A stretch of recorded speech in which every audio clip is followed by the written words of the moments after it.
Titanic जहाज की कहानी। टाइटैनिक जहाज का इतिहास। Titanic story in Hindi. Titanic जहाज का इतिहास बहुत ही पुराना है। अपने दौर में दुनिया के सबसे बड़े जहाज के नाम से टाइटैनिक जहाज को जाना जाता है।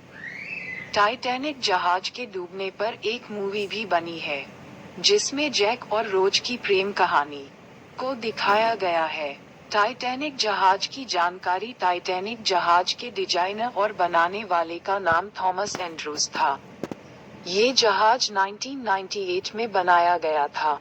इस जहाज पर आधारित मूवी लियोनार्डो डी कैप्रियो और केट विंसलेट अभिनीत ने बनाया है। ये जहाज यात्रा 10 अप्रैल 1912 में साउथहैम्पटन, इंग्लैंड में किया। जहाज बनाने वाले का नाम थॉमस एंड्रूज है। इस जहाज में लगभग 1517 लोगों की मृत्यु हुई। इस टाइटैनिक जहाज की कुल लंबाई 882 फीट और 9 इंच 269.1 मीटर थी। इसके ढालों की चौड़ाई 92 फीट 28.0 मीटर।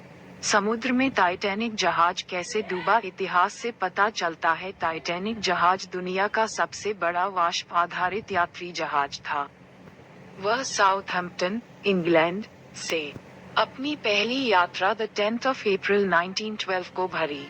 4 दिन की यात्रा के बाद 14 अप्रैल 1912 को वह एक हिमशिला से टकराकर डूब गया, जिसमें 1517 लोगों की मृत्यु हुई, जो इतिहास की सबसे बड़ी शांतिकाल समुद्री आपदाओं में से एक है। टाइटैनिक जहाज का इतिहास। कहा जाता है टाइटैनिक जहाज डूबने से ठीक पहले एक जापानी यात्री बच निकला था। जब वह जापान ठीक ठाक पहुंच गया तो वह बहुत शर्मिंदा हुआ था। उसने भावुक मन से कहा कि उसे भी जहाज के साथ डूब जाना चाहिए था। टाइटैनिक जहाज पर बनी फिल्म का सबसे भावुक पल तब था जब जहाज में बैंड के सदस्य यात्रियों को शांत करने के लिए लगातार संगीत बजा रहे थे।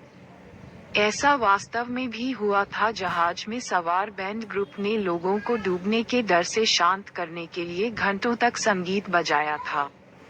कहा जाता है टाइटैनिक जहाज में 4 चिमनियां थी, लेकिन इसकी चौथी चिमनी काम नहीं करती थी। चौथी चिमनी सिर्फ दिखावे के लिए बनाई गई थी। आधे से ज्यादा जीवन रक्षक किश्तियों को उनकी पूरी क्षमता तक नहीं भरा गया था। बर्फ की चट्टान दिखने और जहाज के उससे टकराने के बीच सिर्फ 30 सेकंड का फासला था। जहाज को डूबने में 2 घंटे और 40 मिनट का समय लगा था। जहाज की लंबाई 291.5 मीटर थी, जो उस दौर की सबसे बड़ा जहाज था। इसमें एक दिन में करीब 825 टन कोयला इस्तेमाल होता था और 100 टन राख हर रोज निकलता था। कहा जाता है